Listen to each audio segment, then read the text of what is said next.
A woman discovered a bizarre mineral during her expedition. Upon closer examination, she found that the stone could actually change shape when observed by human eyes. Regardless of the environment, the mineral maintained a constant temperature of 37 degrees Celsius, exactly the same as human body temperature. Annie knew she had struck gold. She quickly took photos, preparing to send them to experts for valuation. Just then, her father called. As soon as Annie mentioned that selling the mineral would provide enough money for her sister's cancer treatment, "I'm so sorry, Abby.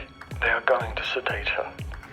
Your sister's in so much pain." her father's response made her urgently tell him to wait. She immediately asked a colleague to drive her to the airport, planning to go home and convince her father and sister. To save money for her sister's cancer treatment, Annie had been forced to leave home and work at this oil mine, a place with beautiful scenery but harsh conditions. After finishing her daily work, Annie would search the nearby mountains for valuable items like nuclear waste materials and minerals. Fortunately, today she had finally made a discovery. Now anxious to get home, Annie only relaxed after boarding the helicopter. For the first time in 3 years, she allowed herself to appreciate the beautiful scenery outside the window. Just then, she suddenly noticed a flock of birds in the distance, quite unusual at this altitude. After informing the pilot, he assured her he would avoid the birds. What no one expected was that the birds would actively attack them. The aircraft engine was damaged, causing the helicopter to stall mid-air. All the pilot could do was control the direction and brace for impact with the ground. As the pilot continuously reported their descending altitude, Annie quickly fastened her seatbelt. Shortly after, everything went black as she lost consciousness. When Annie regained consciousness, she found herself lying in the wreckage. The co-pilot was dead, and the surviving pilot had a lacerated abdomen and was in poor condition. Stepping out of the aircraft,